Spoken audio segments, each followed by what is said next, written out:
காப்பாற்ற வேண்டிய பொறுப்பு பார்வையாளர்களாக இருக்கக்கூடிய என்னுடைய நண்பர்கள் நிறைய பேர் இங்கே வந்திருக்கிறார்கள்.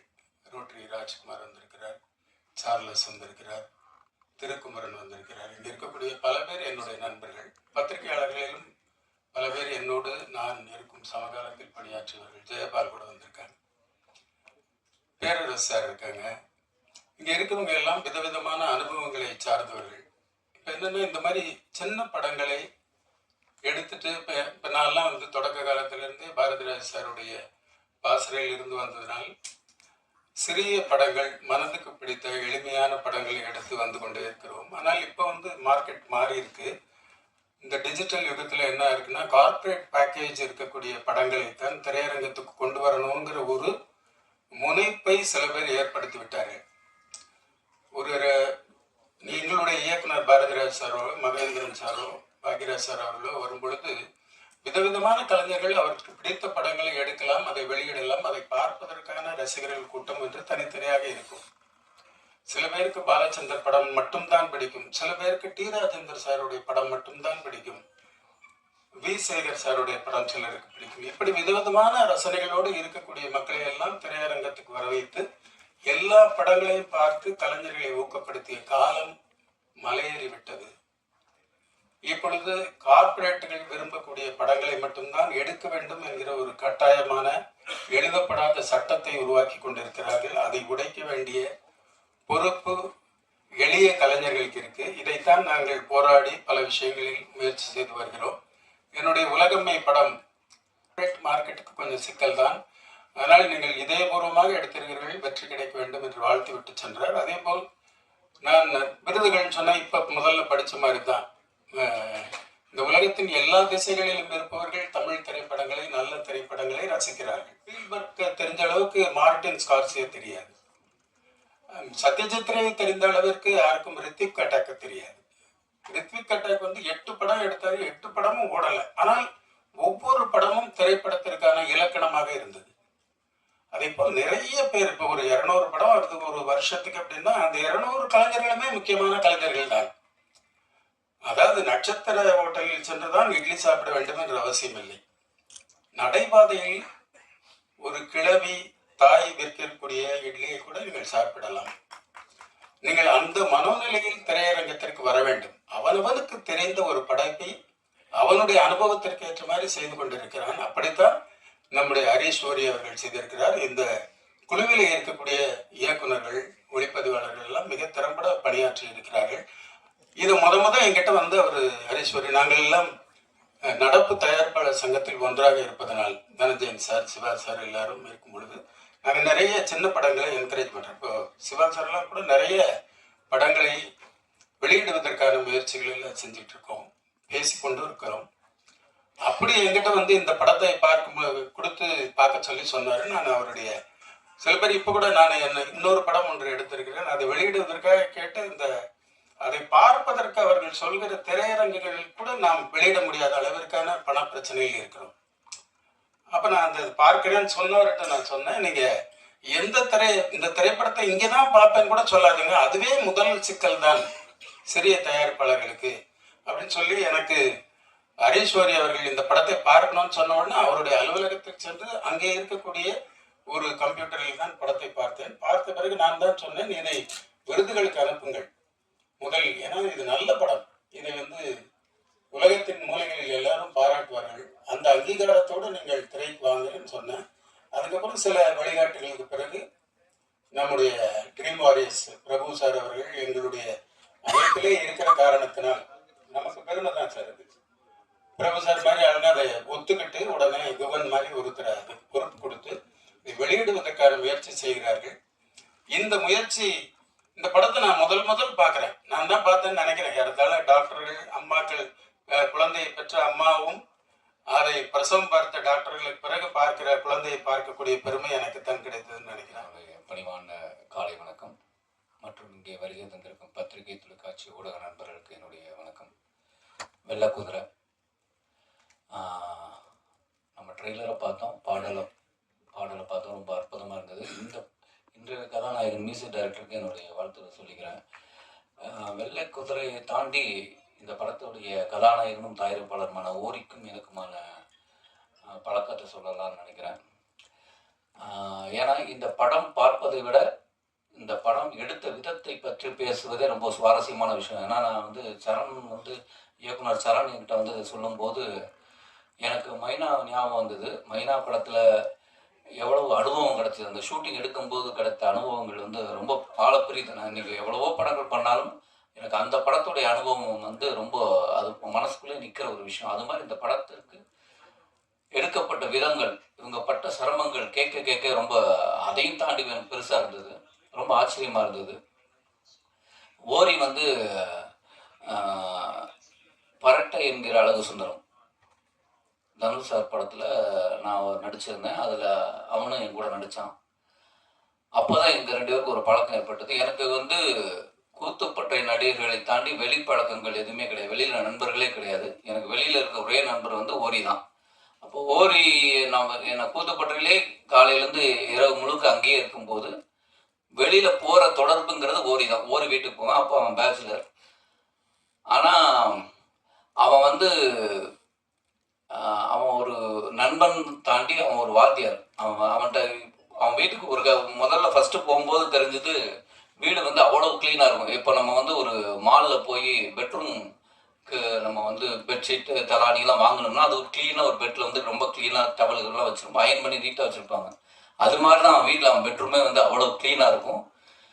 ஏதாவது கசங்கிட்டால் உடனே எந்திரிச்சு அதை மறுபடியும் நீட் பண்ணுவான். எனக்கு வந்து அவன் வீட்டுக்குள்ளே போனாலே பயம் வந்துடும் ஒரு கட்டத்தில். அதான் ஃப்ரூட்ஸ் வந்து இப்போ தர்பூசணி கட் பண்ணி கொடுப்பான். வந்தோடனே மாமா சாப்பிட்றா அப்படின்னு கட் பண்ணி கொடுப்பான். நம்ம என்ன பண்ணுவோம், அந்த விதையை எடுத்து வச்சுட்டு அந்த தர்பூசணி பழத்தை சாப்பிடுவோம். அவன் ஒன்று கிளாஸ் எடுப்பான், இந்த விதையில எவ்வளோ இது இருக்குது தெரியுமா, நீ விதையை சாப்பிடணும், இதை தொடங்கக்கூடாது. இப்போ எனக்கு அடுத்த உடனே ஃபோக்கஸ் மாம்பழம் இருக்கும். இப்போ மாம்பழத்தையும் கொட்டையை சாப்பிட சொல்லுவானோ அப்படிங்கிற மாதிரி தான் இருக்கும். ஒரு வருஷம் ஆகும்போது என்னுடைய அலுவலகத்திலே இருந்து வந்த ஒரு பையன் எனக்கு திடீர்னு அந்த படம் முடிஞ்சதுக்கப்புறம் நான் சரணை சந்திக்கவே இல்லை. திடீர்னு இவன் எனக்கு ஓரி வந்து சொல்கிறான், அப்படி ஒரு படம் ஒன்று பண்ணியிருக்கேன், நீ பார்க்குறியா அப்படின்னா. நான் ஒன்று ட்ரெய்லர் தான் அனுப்புகிறேன்னு. அப்படி வந்து எனக்கு சரண் வந்து பார்க்குறேன், நீ என்ன பண்ண? நான் தான் சார் இந்த படத்தோட டைரக்டர் அப்படின்னா. எனக்கு இந்த ட்ரெய்லர் பார்த்தேன், பாடல் பார்த்தேன், இந்த கதையை பற்றி ஒரு அனுபவம் இருக்குது. நான் அந்த படத்தை விட்டுட்டு எனது விருதுகள் போயிடுச்சு. அவன் என்ன எடுப்பான்னு எனக்கும் தெரியும், இவன் என்னோட டேஸ்ட் என்னன்னு எனக்கு தெரியும். அதை தாண்டி இந்த படமாக்கப்பட்ட விதத்திற்கு அங்கே பட்ட சிரமங்கள் அது எனக்கு சொல்ல எனக்கு ரொம்ப ஆச்சரியமா இருக்கு. ஏன்னா நாங்கள் ஆக்சுவலாக பிரபுசாலம் சார் வந்து படம் முதல்ல பண்ணும்போது நம்ம இப்படி போகலாம் அப்படி போகலாம் சில ஐடியா கிடைக்கும், நமக்கு பயம் வந்துடும். ஐயோ எதுவுமே இல்லாமல் நம்ம எப்படி, ஏன்னா முதல்ல எனக்கு மைனா போகும்போது இந்த இங்கேதான் தங்க போகிறோன்னு பார்த்தா ஒரு பாலடைஞ்ச ஹோட்டல், அது ஒன்றுமே இல்லை. அதை வந்து இது நம்ம ஒரு பெட்டு போட்டுக்கலாம், இங்கே தங்கிக்கலாம், நானும் தம்பின்னு அப்படி பார்க்குறோம். லொக்கேஷன் பார்க்கும்போது நம்ம போயிட்டோம், 2 பேரும் இங்கே தான் தங்க போகிறோமா, ஏன்னா அது கரப்பாம்பூச்சி விடுது அப்படி விடுது, ஏன்னா வேறு வழியெல்லாம் அங்கே இருந்து தான் பண்ணணும். சரி இப்படி தான் நினச்சா, ஆனால் எங்களுக்கு சௌரியம்லாம் நடந்தது. எங்களுக்கு சௌரியமாக நிறைய விஷயங்கள் அவங்க ஹெல்ப் பண்ணாங்க. நான் இப்போ இவங்க சொல்கிற அளவுக்குலாம் கஷ்டமே படலை, நான் கூடவே பார்த்துட்டேன். ஆனால் இந்த படத்திற்கு வந்து அவங்க பட்ட கஷ்டங்களை சொன்னாங்க. எனக்கு அவ்வளோ சுவாரஸ்யமாக இருந்தது. எனக்கு அதையே இவங்க வச்சுருக்காங்களான்னு தெரியல, அது மேக்கிங் வீடியோ அதுவே ஒரு சுவாரஸ்யமான ஒரு விஷயமா இருக்கும்னு நான் நம்புகிறேன். ரொம்ப நன்றி. இந்த படம் வந்து கண்டிப்பாக ஒரு மிகப்பெரிய வெற்றி அடைங்கிற எனக்கு ஒரு நம்பிக்கை இருக்குது. எல்லாரும் இப்போ மன்னிச்சுங்க, எனக்கு ஷூட்டிங் இருக்குது, அதனால் நான் கிளம்புறேன். நீங்கள் யாரும் தப்பாக எடுத்துக்கூடாது. Thank you sir. காலை வணக்கம். இதற்குரிய பாக்யராஜ் சார் அவர்களுக்கு என்னுடைய வணக்கம். அதிகமான சிறிய திரைப்படங்களுக்கு ஆதரவு தரதில் பாக்யராஜ் சாருக்கு இணையாக யாருமே இன்னைக்கு அவ்வளோ தூரம் எல்லாரையும் ஆதரித்து அவ்வளோ சிரமம் எடுத்து வர்றதுக்கு அவங்களுக்கு நன்றி சார். இந்த திரைப்படம் பல்வேறு அவார்டுகள் வாங்கினதை பற்றி இதெல்லாம் பார்த்தோம், ரொம்ப மகிழ்ச்சியாக இருக்குது. ஹரீஸ்வரி வந்து இவர் சொன்ன மாதிரி ஒரு இன்வால்மெண்ட் உள்ள ஒரு கலைஞர். எல்லாத்தோட ரொம்ப இன்ட்ராக்ட் பண்ணுவார், அசோசியேஷன் மீட்டிங்லாம் வருவார், எல்லாத்தோட பேசுவார், அப்படியே ப்ரொமோஷன் பற்றி எல்லாத்தோடும் ரொம்ப மெனக்கெடுறதுனால தான் நீங்கள் ட்ரீம் பாரி பிக்சர்ஸ்லாம் உள்ள வந்து அந்த படத்தை எடுத்து பண்ணுறாங்கன்னா அது ஓரியோட இன்வால்மெண்ட், அவர் காட்டுற அக்கறை தான் அது. ஸோ படம் பார்க்கும்போது ஒரு இன்டென்ஸாக ஒரு விஷயம் இருக்குதுன்றது நமக்கும் ஃபீல் ஆகுது. நிச்சயமாக அந்த படம் நல்லா வந்து எதிர்பார்க்குறேன். இந்த படத்தின் மூலமாக டைரக்டர் செந்திலுக்கும் இருக்கிற மொத்த டீமுக்கு என்னுடைய வாழ்த்துக்கள். படம் பெரிய வெற்றி வாழ்த்துக்கிறேன். நன்றி. Chief guests, Bhagirath sir, thank you for coming. இங்கே வந்து எங்களை சப்போர்ட் பண்ணதுக்கு ரொம்ப ரொம்ப நன்றி. Members of the press, thank you for coming and supporting. Vellakuthirai என்னோட ஃபர்ஸ்ட் தமிழ் படம். ஸோ ஆப்வியஸ்லி எனக்கு ரொம்ப ஸ்பெஷலான ஒரு மூமெண்ட், ஸ்பெஷலான ஒரு படம்.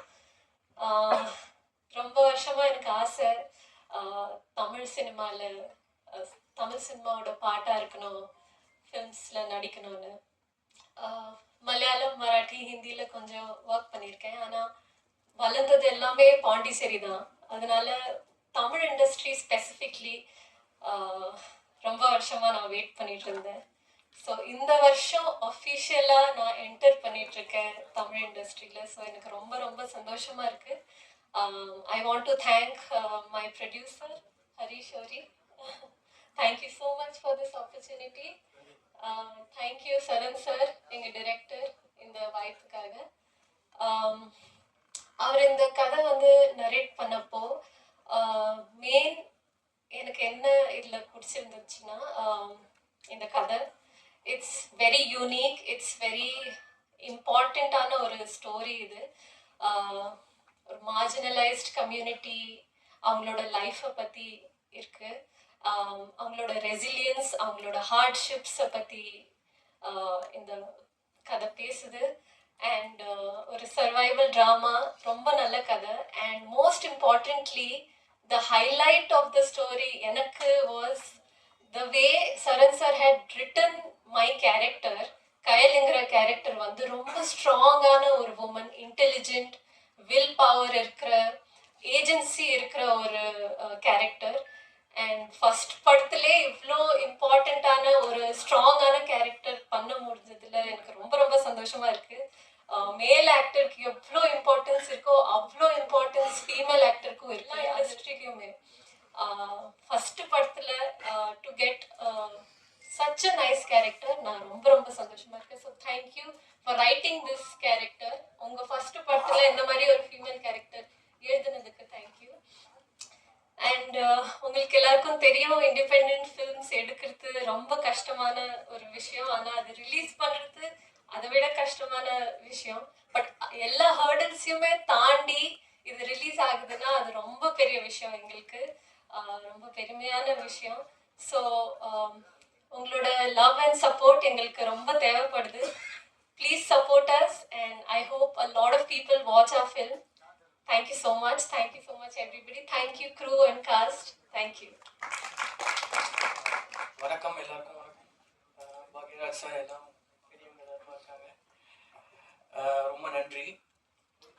ஒரு சின்ன சுருக்கம் என்னோட பேக்ரவுண்டை பற்றி சொல்லிக்கிறேன்.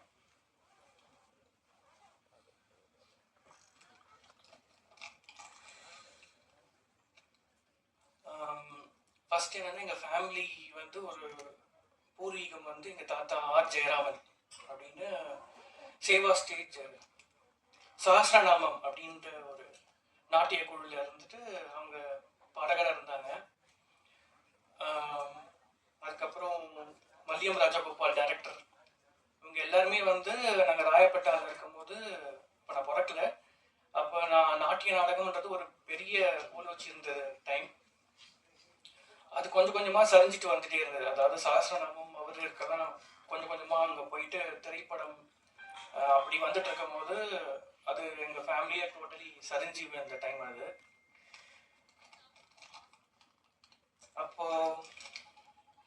அப்புறம் எம்ஆர் ராதா சார் அவங்க நாடக கம்பெனி, அதில் வந்து நடிக்கவும் செஞ்சார், ப்ளஸ் பாடமும் நான் இருந்தார். அப்புறம் ஃபஸ்ட்டு பாடல் வந்து ராமன் சாரோட அப்பா சேகர், அப்புறம் எங்கள் தாத்தா ஜெயராமன், அப்புறம் கஜா அங்கிள், வயலின், இவங்கெல்லாம் பர்ஃபார்ம் பண்ணும்போது கேவி மகாதேவன் சார் கூப்பிட்டு ஹரிச்சந்திரான்னு ஒரு படத்தில் ஃபஸ்ட்டு பாடல் கொடுத்தாங்க. இப்படி தான் எங்களோட பூர்வீகம் இருந்தது. அதுக்கப்புறம் அந்த நாடகம் கொஞ்சம் கொஞ்சமாக அழிஞ்சிட்டு வரும்போது சுத்தமாக அதான் எப்படி சொல்லுவாங்க, ப்ராட்வே ஷோ மாதிரி இங்கே நாட்டிய நாடகம் இருந்த இதில் அது டோட்டலி ஆகும்போது எங்கள் ஃபேமிலி பயங்கரமாக அஃபெக்ட் ஆச்சு. ஸோ அந்த ஜெனரேஷன் அப்படி அந்த வறுமை கோட்டு கீழே போயிட்டு யாருமே அந்த இசையில் இல்லாத அளவுக்கு போயாச்சு. ஸோ எங்கள் அப்பாவும் கொஞ்சம் ஏர்லியராக தவறிட்டார். அப்புறம் ராயப்பேட்டாவில் இருந்துட்டு நாங்கள் நுங்கம்பாக்கம் ஷிஃப்ட் ஆகிட்டோம். இதுக்கப்புறம் என்னோட இசை வந்து சரி தாத்தா சொல்லிக்கிட்டே இருப்பார், அவர் கோவிலில் தான் இருந்துட்டார். யார்கிட்டயும் போய் நிற்க வேணாம், ஏன்னா அது பணத்துக்காக நிற்கணும்னு நினச்சிருவாங்க. நீ எவ்வளோ முடியுமோ நீ முயற்சி செஞ்சு வந்துரு அப்படின்ட்டு. நானும் ரஹ்மான் சார் கிட்ட போய் நிற்கலாம், யார்கிட்டயோ போய் ஜஸ்ட் சான்ஸ் கேட்கலான்னு அந்த மாதிரி ஆப்பர்ச்சுனிட்டி வேணான்னு தாத்தா சொன்னதுனால சரி நம்ம கண்டிப்பாக பண்ணணும். ஸோ அப்போ வந்து ராஜா சார், ரஹ்மான் சார் ஒரு பெரிய ஒரு இதுவாக இருந்தாங்க. ஸோ அப்போ தான் ஃபஸ்ட்டு கீபோர்டு வாங்கி ஃபஸ்ட்டு நானும் வந்து ஸ்கோரிங் பண்ணணும். அவர் எப்படி ராஜா சார் காலையில் வந்து எல்லா படத்துக்கும் ஒரே நாளில் ஸ்கோரிங் எழுதுற மாதிரி படிக்கணும்னு 8th கிரேடில் பண்ணி ஃபஸ்ட்டு கோல்டு மெடலிஸ்ட் வாங்கினேன் ஆக்சுவலி 2006. ஏன்னா அப்போ தான் ஆர்கெஸ்ட்ரா லைவ் ஆர்கெஸ்ட்ராவும் போயிட்டு இருக்கேன்னு நினைக்கிறேன். ராஜா சார் ஃபுல் அந்த டீம் எல்லாருமே இருந்தாங்க, வயலினிஸ்ட் எல்லாருமே. அவங்களுக்கு முன்னாடி நான் பியானோ வாசிச்சுட்டு அப்படி தான் ஸ்டார்ட் பண்ணேன். அதுக்கப்புறமா கொஞ்சம் கொஞ்சமாக கீபோர்டு வாங்கி எனக்கான ஒரு இது வரும். நிறைய படங்களுக்கு பின்னாடி வாசிச்சுட்டே இருந்தேன். எனக்கு ஃபஸ்ட்டு வாய்ப்பு கொடுத்தது பாலபாரதி அங்கிள் தான். அவர் நான் என்றைக்கும் நினைக்கிறேன். ஏன்னா அமராவதி படம் பெரிய ஹிட் அது. அவர்கிட்ட ரொம்ப நாள் பயணிச்சு. ஆனால் இருந்தாலும் பயம், அவங்களாம் சரியாக வர முடியலையே அப்படின்ட்டு எனக்கு ஒரு தயக்கம் இருந்துகிட்டே இருந்தது. சரி இருந்தாலும் இதில் எப்படியாச்சும் ஜெயிச்சிடணும் அப்படின்னு சொல்லிட்டு கொஞ்சம் கொஞ்சமாக நானே எக்யூப்மெண்ட் வாங்கிட்டு இந்த ஒரு பொசிஷனுக்கு வந்தேன். அதுக்கப்புறம் சரண் வந்துட்டு புக் ஏதாவது ஒன்று படிச்சுக்கிட்டே இருப்பார். அவர் வந்துட்டு சொன்னால் நீங்கள் என்ன கண்டிப்பாக பண்ணணும் அப்படின்னு சொல்லிட்டு வெள்ளை குதிரை நிறைய பண்ண உடனே அந்த படம் ஸ்டார்ட் ஆச்சு. ஸோ அந்த மண் வாசனை கெடாமல் அந்த சாங் எப்படி பண்ணணும் அப்படின்றதுல ரொம்ப கான்சன்ட்ரேட் பண்ணி இந்த பாடல் எல்லாமே தமிழ்மணி, அப்புறம் அம்பிகா குமரன், அப்புறம் குரு இவங்கெல்லாம் எழுதி வரிகளுக்கு தான் டியூன் பண்ணேன். எதுவுமே நான் டியூன் பண்ணிவிட்டு அவங்களுக்கு கொடுக்கல. ஸோ அந்த வரிகளுக்கு தான் இசையமைச்சேன்.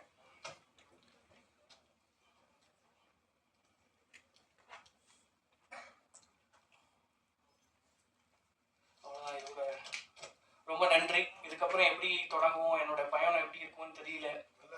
அதனால ஃபஸ்ட்டு ஆனால் எனக்கு ஒரு சின்ன வருத்தம்னா, முன்னாடி வந்து அந்த ஆர்கெஸ்ட்ராவில் அதுக்கு தான் நான் படித்தேன். ஆனால் அதை எங்கேயுமே இம்ப்ளிமெண்ட் பண்ண முடியல. ஃபுல் ஆர்கெஸ்ட்ரானா ஒரு வயலின்ஸ் போடணும், அது பண்ணணும்னா எல்லாமே கீபோர்டு அப்படி ஆயிடுச்சு. ஆனால் வரப்போகிற படங்கள் வந்து கண்டிப்பாக அதை பண்ணணும் அப்படின்ட்டு ஆசைப்படுறேன்.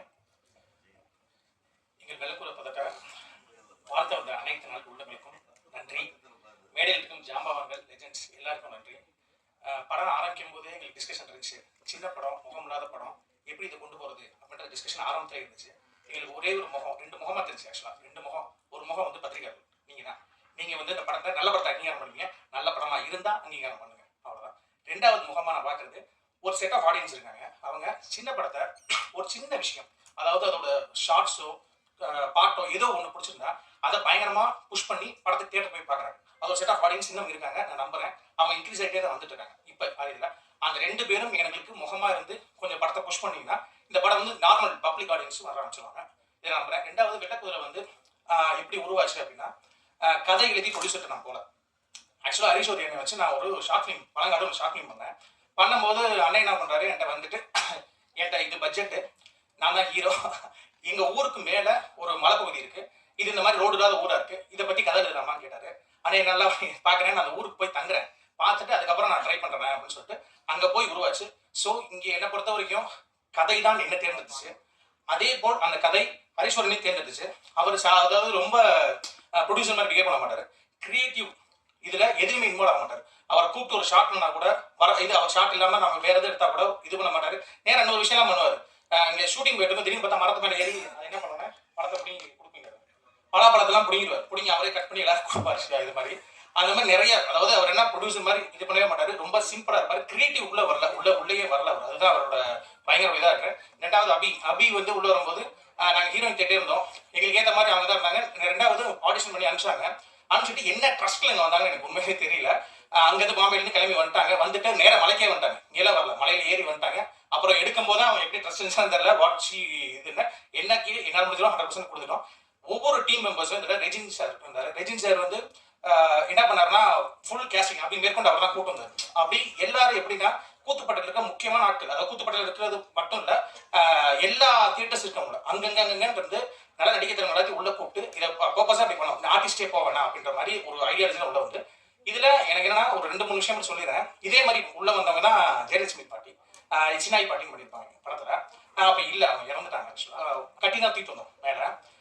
அவங்க கட்டி குத்திட்டு வந்தப்புறம் இறங்கினாங்க. இறங்கிட்டு வந்துட்டு நான் ஷூட்டில் இருந்தேன். வந்து பார்த்தாங்க சரண் அப்படின்னு சொல்லி கூப்பிட்டு ஜெயலட்சுமி பாட்டி சொன்னாங்க, ரொம்ப சிரிச்சுட்டே அழகாக சொன்னாங்க, சரண் எனக்கு 64 வயசு ஆச்சு, இன்ன வரைக்கும் கிடைக்காத ஒரு எக்ஸ்பீரியன்ஸ் கொடுத்துருக்கீங்க, 2 எக்ஸ்பீரியன்ஸ் சொல்ல போனா அப்படின்னாங்க. என்ன பாட்டி கொடுத்தோம் அப்படின்னு, இறந்துட்டா எப்படி தூக்கி போகணும்னு தெரியாது சரண், அவ்வளோதான் தூக்கிட்டு போனாங்க அப்படின்னு சொன்னாங்க. உண்மையிலே பாட்டி வந்து இந்த படமும் அதை தான் சொல்ல ட்ரை பண்ணுறேன். நான் வெள்ளக்குதிரை படம் முன்னோர்களை பற்றின கதை இங்கே இருக்காங்க, ப்ளஸ் பண்ணுறாங்க, நான் நம்புறேன் ஜெயலட்சுமி பாட்டி. அவங்களுக்கு இந்த படத்தை நான் முழுசாக சமர்ப்பிக்கிறேன். கடந்த ஒரு 2 வருஷத்துக்கு முன்னாடி என்னுடைய லைப்ரரிக்கு வந்தார். என்னுடைய லைப்ரரி உறுப்பினர் அவர் வந்து இந்த திரைப்படம் பார்க்கணும்னு சொல்லி என்னை ரொம்ப கேட்டுக்கிட்டாரு. அந்த நெடிய போராட்டம் வந்து இன்னைக்கு வந்து ஒரு முடிவு வந்திருக்கு அப்படின்றதுல எனக்கு ஒரு மிகப்பெரிய மகிழ்ச்சி. ஒரு ஓரி அப்படிங்கிறவரே வந்து யாருன்னா வரலாற்றில் ஒரு மிகப்பெரிய வள்ளல், வாரி ஒரு கடையை வள்ளல்ல ஒருத்தர். இவரும் வந்து வித்தார்த், விஜய் சேவி போன்ற நடிகர்கள் உருவாகிறதுக்கு ஏதோ ஒரு மறைமுகமாக வந்து காரணமாக இருந்திருக்காரு. அந்த வகையில் ஓரிக்கு வந்து அந்த பேருக்கு ஏற்ப இருக்காரு. இந்த படம் வந்து இன்றைக்கு இந்த மாதிரி நிகழ்ச்சிகள் இல்லைன்னா இன்னைக்கு ஒரு படம் வந்து வெளியே வர்றதுக்கு வாய்ப்பு இல்லை. ஏன்னா நான் இப்போ ஒரு படம் உருவாக்குற பணிகளில் இருக்கிற விற்பனை பண்ணுற ஒரு நெருக்கடியான சூழல் இருக்கிறதால இந்த நிகழ்ச்சி எவ்வளவு பெரிய மிக முக்கியமான நிகழ்ச்சி என்று எனக்கு தெரியும். ஏன்னா இதுக்கு வந்திருக்கவங்க அனைவருமே வந்து பெரும் சாதாரணமாக வர்றது இல்லைங்க. இந்த நிகழ்ச்சி சாதாரணம் இல்லை, எல்லாருக்கும் தெரியும். ஆனால் வந்து ஒரு படத்தை உருவாக்குறதுலாம் அந்த காலத்தில் சாதாரண கஷ்டமாக இருக்கும், ஆனால் வெளியே கொண்டு வரது ரொம்ப ஈஸியாக இருக்கும். ஆனால் இன்றைக்கி ஒரு படம் வந்து அதை வெளியே அறிமுகப்படுத்துறதும் அது தியேட்டருக்கு கொண்டு வரதும் தான் உண்மையிலேயே ஒரு மிகப்பெரிய கடினமான விஷயம். அதில் முதல் படியாக எந்த விதமான பிரதிபலனும் இல்லாமல் அந்த நிகழ்ச்சிக்கு வந்து அவங்கள பற்றி பேசி அதை வெளியுலகத்துக்கு அறிமுகப்படுத்துகிற இவர்கள் அனைவருமே வந்து மிகுந்த பாராட்டுக்குரியவர்கள். வந்து ஒவ்வொரு படமும் கிட்டத்தட்ட வந்து 60-70 ஒரு 100 பேருடைய வாழ்க்கையை சொல்கிறது. அப்போ ஒரு வருஷத்துக்கு கிட்டத்தட்ட வந்து இவங்க எல்லாருமே கிட்டத்தட்ட 100 படங்களுக்காவது வந்து உழைச்சிட்டு இருக்காங்க. ஒரு 100 படமும் செஞ்சா இத்தனை பேருடைய வாழ்க்கையை கொள்ளியாற்றுறாங்க. Bhagyaraj sir, Selvamani sir, Dhananjayan sir போன்றவங்கலாம் இல்லைன்னா வந்து இன்னைக்கு பல பேருடைய வாழ்க்கையே இல்லை அப்படின்னு சொல்லுவாங்க. அந்த அளவுக்கு இவருடைய அதே மாதிரி இந்த படத்தை கொண்டு வர்ற ட்ரீம் வாரியர்ஸும் மிக மிக முக்கியமான பணியை செய்யுது. ஏன்னா இந்த வியாபாரன்றது எல்லாமே பேசும்போது சொன்னார் கார்பரேட் சூழல் தான் இன்னைக்கு தீர்மானிக்கிறது. அதை நான் நேரடியாக அனுபவிச்சுட்டு இருக்கேன். ஒவ்வொரு படமும் வந்து வெளியில கொண்டு வரதுக்கு 1008 கேள்விகள், 1008 பிரச்சனைகள் வந்து வியாபாரத்தில் சந்திக்கிறது. அது உண்மை. அது அவனை யாரும் வந்து இலவசமா யாரும் பண்ண மாட்டாங்க, எந்த வருமானமும் இல்லாமல் பண்ண மாட்டாங்க. அப்படிப்பட்ட சூழல்ல வந்து ஒரு பெரிய ஒரு நட்சத்திரங்கள் முகம் தான் எல்லாத்துக்கும் வியாபாரத்துக்கு தேவைப்படுது. இன்றைக்கு நடிகர்களுடைய ஆதிக்கம் தான் வந்து இண்டஸ்ட்ரியை தீர்மானிக்குது. அப்படிப்பட்ட சூழல்ல எந்த விதமான நட்சத்திர முகமும் இல்லாம இந்த மாதிரி திரைப்படத்தை திரைக்கு கொண்டு வர உதவுற ட்ரீம் வாரியர்ஸ் கம்பெனிக்கும் குணகன் அவர்களுக்கும் என்னுடைய பாராட்டையும் நன்றியும் தெரிவிச்சுக்கிறேன். இந்த படம் வந்து சினிமா வந்து இன்றைக்கு பல விதத்துல மாற்றி. ஏன்னா இங்கிலீஷ் டைட்டில் இந்த வெள்ளை குதிரைன்றது வந்து ஒயிட் ஹார்ஸ்ன்னு வச்சிருப்பாங்க. ஏன் ஒயிட் ஹார்ஸ் வைக்கலன்னு யோசனை. ஏன்னா எல்லா சாதாரண படங்களும் ஆங்கில தலைப்புல தான் வருது. இன்னைக்கு தமிழ் இந்த வருஷம் வெளியே வந்த கிட்டத்தட்ட வந்து 100க்கு வந்து 50-60 படங்கள் வந்து எல்லாமே ஆங்கில தலைப்புகள் தான். இதுக்கு முன்னாடி எப்பவுமே இல்லை. அதற்கு காரணங்கள் இருக்கு அப்படின்றதாலும் இது ஒரு விதத்துல வேதனையான விஷயம். ஏன்னா வருங்காலத்துல ஏன் இந்த சினிமாவில் பர்கர் சாப்பிடல, ஏன் இதுல வந்து இது இல்லைன்னு கேட்கக்கூடிய கேள்விகள்லாம் வரக்கூடிய வாய்ப்புகள் இருக்கு. நம்முடைய அடையாளங்கள் நம்முடைய எல்லாமே ஒரு விதத்துல சுரண்டப்படுது, தொலைச்சிட்டு வருது அப்படிங்கிறது மிக மிக வேதனையான விஷயம். Selvamani sir, Perarasu sir, Amma creation Siva sir, Dhananjayan sir எல்லாத்துக்கும் என்னுடைய வணக்கத்தை தெரிவித்துக் கொள்கிறேன். விழாவின் நாயகன் பாரத் ஆஸ்வேகன் அவருக்கு என்னுடைய வாழ்த்துக்கள். முதல் திரைப்படத்தில் நாங்கள் நிறைய புது இயக்குநர்கள், புது நடிகர்கள் அந்த மாதிரியான வரிசையில் இதில் எல்லாமே கலந்துருக்கிற ஒரு டீமாக தான் பார்க்குறோம். இன்க்ளூடிங் சரண்ராஜ் இருந்து புது டைரக்டர்லேருந்து அவங்க எல்லாத்துக்குமே வந்து என்னுடைய வாழ்த்துக்களை தெரிவிச்சுக்கிறேன். படத்துடைய எடிட்டர் பிரதீப் அவராக இருக்கட்டும், சரண்ராஜ் இதில் பணியாற்றிருக்கார், அவருக்கு என்னுடைய வாழ்த்துக்கள். டிஓபி ராம் வர்மா அவர்களுக்கு என்னுடைய வாழ்த்துக்கள். அஜயன் பாலா சார் மற்றும் ஜெயபிரகாஷ் சார் அவங்க எல்லாத்துக்குமே என்னோட வணக்கத்தை தெரிவித்துக் கொள்கிறேன். இந்த வெள்ளக்குதிரை திரைப்படம் வந்து ஒரு சந்தர்ப்பத்தில் பார்க்க முடிஞ்சது. அந்த படம் எந்த மாதிரியான ஒரு தாக்கத்தை ஏற்படுத்துது அப்படிங்கிறது தான் இது. அதனுடைய அவார்ட்ஸ் நம்ம எல்லாத்துக்குமே தெரியுது. அதனோட தாக்கம் தான் இத்தனை கண்ட்ரிக்கும் ட்ராவல் ஆகி எல்லா கண்ட்ரிலையுமே ஒருமித்த கருத்தாக தான் இந்த படத்தை பார்க்குறாங்க. அவார்ட்ஸுங்கிறது ஒரு ரெகக்னிஷன் ஆக்டராக இருக்கட்டும், இல்லை டைரக்டராக இருக்கட்டும், இல்லை எடிட்டராக இருக்கட்டும், இல்லை மியூசிக்காக இருக்கட்டும், இந்த படத்துக்கு உண்டான எல்லா விதமான ரெகக்னிஷனும் கிடைச்சிருக்கு. ஒரு திரைப்படம் வந்து என்ன வேணுமோ அதை தானாக எடுத்துக்கும் அப்படிங்கிறதுல நான் ரொம்ப நம்புகிறேன். அதை நான் நிறைய எக்ஸாம்பிள்ஸ்லையும் பார்த்துருக்கோம். அந்த மாதிரியான ஒரு திரைப்படம் தான் வெள்ளைக்குதிரை.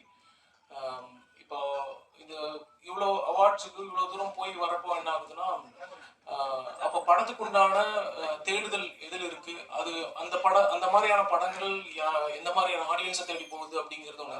அவங்களுடைய கிராஃப்ட்மேன் வரும்போது ஒரு குவாலிட்டியான திரைப்படங்கள் வரும். ஆனா அவங்க கிராஃப்ட்மேனே இல்லாம அந்தந்த ஊர்ல ஏதோ ஒரு கேமரா ஹையர் பண்ணி ஒரு படத்தை எடுத்துட்டு அந்த படத்தையும் நான் வந்து தினத்தந்தியில விளம்பரம் ஃப்ரீயா கிடைக்குது நம்ம படத்தை போடும்போது நான் அவங்களை குறை சொல்லல. அவங்களுடைய எந்தூசியாசம் வெல்கம்.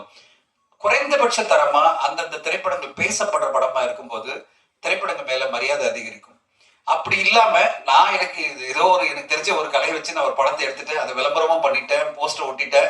இது பிறகு வந்து பார்த்தா பார்க்க போனோம்னா ஃபர்ஸ்ட் பத்திரிகையாளர் மத்தியில ஒரு அவர்ஷன் வந்துடுது, இந்த படங்கள்லாம் யார் வந்து பிரஸ் மீட் ஷோல பார்ப்பாங்கன்னு. அடுத்ததா ஆடியன்ஸ் மத்தியில அதை விட அதிகமா வந்துடுது. இதுல நல்ல திரைப்படங்களும் காணாம போயிடுது. நல்லதா ஒரு திரைப்படம் வரும், ஒரு 4 படம் வந்ததுன்னா வாரத்துல அட்லீஸ்ட் அந்த 4 திரைப்படங்கள் மேல உங்களுக்கு அட்டென்ஷன் இருக்கும். நீங்களும் அதுக்கு ரிவ்யூ பண்ண முடியும், நீங்களும் அதை சரியான முறையில கொண்டு போய் மக்கள் கிட்ட செலுத்த முடியும், அதாவது சேர்க்க முடியும். அதை ஆடியன்ஸை வந்து ஓரளவு இந்த வாரம் 4 படத்துல இந்த படம் நல்லா இருக்கா, 2 படம் நல்லா இருக்கா, நான் போய் பார்க்கலாம்னு நினைக்க முடியும்.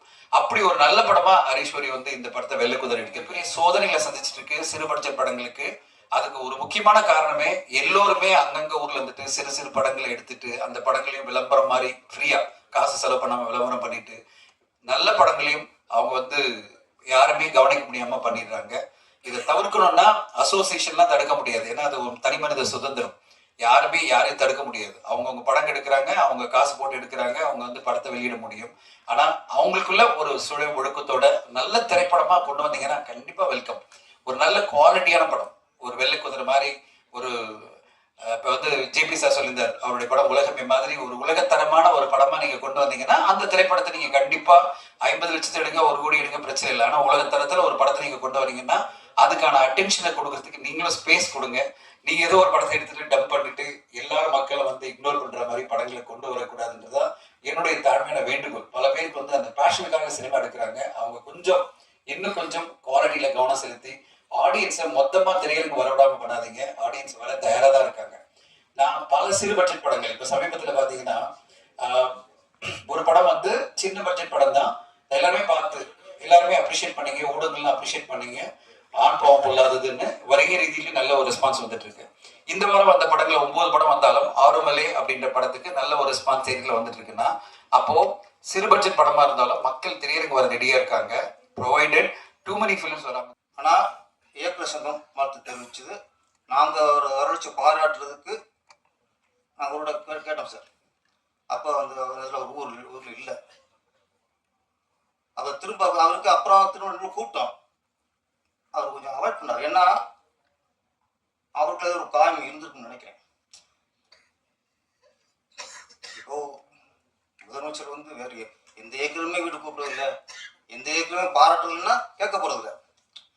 நீங்க சில இயக்குனரை வீட்டில் வச்சு பாராட்டும் போது ஒரு தேசிய அவார்டு வாங்கின இயக்குனர் நீங்க கௌரவிக்கணும் இல்லையா? செய்தித்துறை அமைச்சர் இருக்கிறதுல குறைந்தபட்சம் அவங்களாவது அவங்கள கௌரவிக்கணும். அப்போ தேசிய அவார்டு வாங்கின ஒவ்வொரு கலைஞனும் பாராட்டுறது அது இந்த ஆட்சி அந்த ஆட்சியும் இல்லை, எந்த ஆட்சியாக இருந்தாலும் சரி அந்த அரசாங்கம் கடந்து. ஏன்னா தமிழ்நாட்டுக்கு ஒரு கலைஞர் வந்து கௌரவத்தை எடுத்துட்டு வரான், ஒரு பெருமையை கொண்டு வரான். அவ யார் பாராட்டுறது? சினிமாவுக்கு நாங்களே பாராட்டிக்கிறதா? இப்போ நான் பாராட்டினாலும் ஒன்று தான், சிறுமன் சார் பாராட்டினாலும் ஒன்று தான், உதயகுமார் பாராட்டினாலும் அங்கே எங்கள் குடும்பத்து சகோதரில் எங்கள் குடும்பத்து உறவுகள் நாங்களும் பாராட்டிக்கிற மாதிரி அது அவ்வளவு பெருமை இருக்காது. அரசாங்கம் பாராட்டும். ஏன் சொல்றேன்னா அடுத்து ரெடியா இருக்காரு, எங்க சரண்டா ரெடியா இருக்காரு. கண்டிப்பா இந்த வெள்ளைக்குதிரைக்கு அவர் அவார்டு வாங்குவார். அப்ப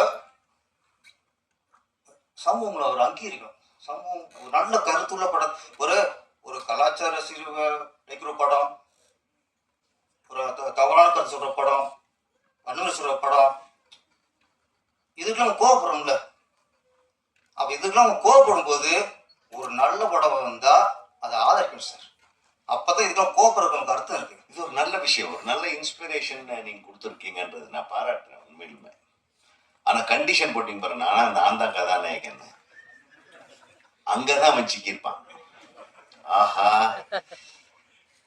அதையும் ஒரு சேலஞ்சா எடுத்து பாத்தீங்களா? ஸோ ஒரு இயக்குனர் முதல் படம் பண்றதுக்கு எந்தெந்த விதமான சோதனைகள் வரும்ன்றது நல்ல யோசனை பண்ணி பாருங்க. நல்ல வேளை நான் படம் பண்ணும்போது எங்க தயாரிப்பாளர் இருக்கு பார்ப்பா, பிரபு கார்த்திக், இந்த 2 பேர்த்து வச்சு ஒரு கதை பண்ணு. கண்டிஷனே தான். மணி ஐயர்னு ஒருத்தர் என்னை கூப்பிட்டாரு, நீங்க தான் இந்த ஊமை விழிகள் எல்லாம் கூட ஒர்க் பண்ணீங்களா? ஆமா சார். இப்போ இந்த ஃபிலிம் இன்ஸ்டியூட்னா கொஞ்சம் மார்க்கெட் இருக்குது, சரி ஒரு படம் பண்ணலாம். சரிங்க, கண்டிஷன் நம்பர் 1, பிரபு கார்த்திக் 2 பேர் அவங்க வச்சு ஒரு கதை பண்ணி, அது சாதாரணமா முடியுமா? அது ரெண்டுமே 2 ஆங்கிள் இருப்பாங்க. பிரபு ஒரு ரேஞ்சு, கார்த்திக் ஒரு ரேஞ்சு. அப்புறம் அதுக்கு கதையை பண்றதுக்கே கிட்டத்தட்ட ஒரு 2-3 மாசம் ஆயிடுச்சு. அதுக்கப்புறம் 2வது கண்டிஷன் போடுறேன், இந்த கதையை போய் அவங்க 2 பேர்த்துக்கு சொல்லி அவங்க ஓகே என்னதான் பட ஆரம்பிப்பேன். எவ்வளவு பெரிய கஷ்டமான விஷயம் பாருங்க. அப்புறம் முதல்ல யார் ஓகே சொல்லுவாங்க அப்படின்ட்டு ஒரு ஐடியா பண்ணி, நான் நண்பர் நித்யானந்தம் நம்ம டீமோட போய், பிரபு சார் சின்ன தம்பி பெரிய தம்பி ஷூட்டிங், அப்போ செல்வமணி எங்கள் அசிஸ்டண்டாக இருக்கார். கரெக்டாக எங்கள் நம்ம மாதம்பட்டியில் அந்த டனல் எங்கேயோ எல்லாம் ஏறி ஏதோ ஒரு சீன் எடுத்துகிட்டு இருக்காங்க நதியாக. அப்போ பிரபு சார் கொஞ்சம் ஃப்ரீ.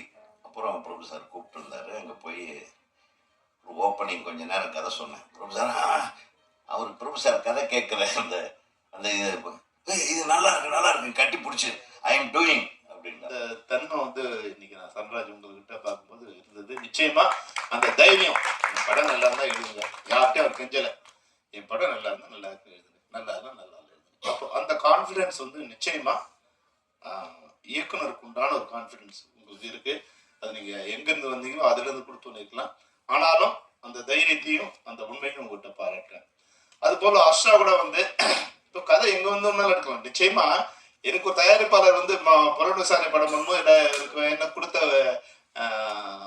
கண்டிஷன் என்னன்னா, Vijayakanth sir only night call sheet தான், அதுல வந்து 30 நாள் தான் நைட் கால் ஷீட், அதுல படம் பண்ண முடியும்னா. நான் சொன்னேன் 3 நாள் தான் கொடுப்பீங்களான்னு நான் படம் பண்ணுவேன். ஏன்னா எப்படியா நம்ம உள்ள வந்துடணும் இல்லையா? ஆனா 100 நாள் ஷூட் பண்ணுங்கிறது வேற விஷயம். அப்போ உள்ள வந்துடணும் இல்லையா? அப்போ எல்லா கண்டிஷனும் ஓகே தான். அவங்க கூட ஒரு கண்டிஷன் நம்ம வந்துட்ட பிறகு அப்புறம் நம்ம கண்டிஷனையும் அவனுக்கு வந்து செட் பண்ணிக்க வேண்டியதுதான். அதுதான் வந்து டைரக்டரோட வெற்றி. அப்போ அவர் தான் எனக்கு அந்த மாதிரி கண்டிஷன் கொடுத்தாரு. ஆனா உங்களுக்கு வந்து உங்க டைரக்டர் வந்து நீங்க என்ன கண்டிஷன் கொடுத்தீங்களோ அதுக்குள்ள இருக்கு. நானும் வந்து கேப்டன் வந்து மலைவாழ் மக்கள் பார்க்கும்போது அது வந்து வேற ஒரு உலகம். அந்த உலகத்துல கள்ளம், கபடு, சூது எதுவுமே இல்லை. எந்த கதவுக்கும் வாசல் இல்லை, வாசல் இருந்தாலும் அந்த கதவுக்கு தாழ்பால் இல்லை, பூட்டு இல்லை. அந்த அந்த மனங்களுக்கும் வந்து பூட்டு இல்லை, வாய்க்கும் பூட்டு இல்லை. அவங்க என்ன நினைக்கிறாங்களோ அது பேசுறாங்க. அப்போ உண்மையா இருக்காங்க, யாருக்கும் பயம் இல்லை, நாளைக்கு சொத்து சேர்க்கணுங்கிற அவசியம் இல்லை. அவங்களுக்கு இன்னும் காடு இருக்கு, ஏதாவது வேணும்னா போய் காட்டுல மலை தேனியோ இல்லை விலங்கோ இல்லை ஏதோ ஒன்று கொண்டு வந்து அவங்க அன்னை தேவைக்கு மட்டும்தான் அவங்க ஒரு ஒரு அனிமல் மாதிரினா நான் தவறா சொல்லல, பசிச்சா சாப்பிடும் அனிமல், பசிக்கலைன்னா பக்கத்துல வந்து புலி பக்கத்துல மான் போனா கூட புலி திரும்பி பார்க்காது, அது மட்டும் வேலையை பார்த்துட்டு இருக்கும். அது மாதிரி அந்த மக்கள் எப்படி இருக்காங்கன்னா, அவங்களுக்கு பசிக்கு இன்னைக்கு பசிச்சா இன்னைக்கு தேவைக்கு மட்டும் கொண்டு வந்துருக்காங்க. அவங்க வீட்டுல வந்து குடவுன் இல்லை, அடிக்கி வைக்கிற பானை இல்லை, எதுவுமே இல்லை. அப்போ அது மாதிரி அவங்க சுத்தமான ஒரு இதுவா இருக்காங்க. அந்த மலைவாழ் மக்களுக்கு தங்களுக்கு ரோடு வேணும், கீழே இருக்கிறவங்களோட பழக்கம் வேணும், எதுவுமே கூட அவங்களுக்கு பெருசா தெரியல. ஆனா இன்னைக்கு வந்து உலகம் வளர்ந்துட்ட பிறகு மருத்துவ வசதி, கல்வி வசதி இன்னும் அதே போல இருக்கக்கூடாது. பல இடங்கள்ல வந்து நிச்சயமா நான் வந்து கேப்டன் பிரபாகருக்காக வந்து இந்தியாவில் உள்ள, குறிப்பா தென்னிந்தியாவில் உள்ள அனைத்து மலை பிரதேசங்களும் நான் பயணம் பண்ணியிருக்கேன். கார்ல பண்ணியிருக்கேன், ஜீப்ல பண்ணியிருக்கேன், நடந்து பண்ணியிருக்கேன். தமிழ்நாட்டில் வந்து ஒரு 60% பகுதிகளுக்கு வந்து சாலை வசதி இருக்கு, நிச்சயமா இருக்கு. மற்றதெல்லாம் வந்து நீங்க ஒரு 10% 20% தான் இருக்கு. சில மாநிலத்துல வந்து 0% தான் இருக்கு. அந்த எந்த விதமான நடந்துதான் போகும்ட்டு. குறைஞ்சபட்சம் நம்மளுக்கு வந்து 60% அப்பவே இருந்தது. இப்ப நீங்க உங்களுடைய 123 நாள் ஆனா மொத்தம் வந்து இங்க 6000 கிராமங்கள் அது மாதிரி இருக்கு. அப்போ நீ உங்க பர்சன்டேஜ் பாத்தீங்கன்னா வந்து ஒரு 2% தான் சாலை வசதி இல்லாம இருக்கு. ஏன்னா மொத்தமா வந்து இது போல இருக்கிற கிராமம்னா ஒரு 10 கிராமத்துல ஒரு 10ல இருந்து 50 வீடு தான் இருக்கும். அதிகபட்சமா 50 வீடு இருக்கும், குறைஞ்சபட்சமா 10 வீடு இருக்கும். அப்புறம் அங்கங்க போற போக்குல ஒரு குடிசையா இருக்கும். இது போல வந்து 6000 மலை கிராமங்கள் வந்து தமிழ்நாட்டுல இருக்கு. அதுல இவர் கணக்கு சரியானு எனக்கு தெரியாது. அப்ப 123 கிராமங்கள் தான் இது போல சாலை வசதி இல்லைன்னா தமிழ்நாடு குறைஞ்சபட்சம் வந்து 6000த்துல வந்து 1%னா கூட வந்து 60 ஆச்சு. உங்க 2% தான் இந்த மாதிரி சாலை வசதி இல்லாம இருக்கு. அது வந்து மிகப்பெரிய இன்னைக்கு அது வந்து மிகப்பெரிய விஷயம். உங்க எண்ணம், உங்க வெள்ளை குதிரை வந்து ஒரு கிராமத்துக்கு சாலை வசதி போட்டு கொடுத்துருக்கு. இந்த படத்தை பார்த்து பண்ணாங்களோ இல்ல வந்து உங்களோட எண்ணம் வந்து அவங்களுக்கு போய் சேர்ந்துடுச்சோ, அந்த வகையில வந்து உங்க எண்ணத்துக்கு வாழ்த்துக்கள்.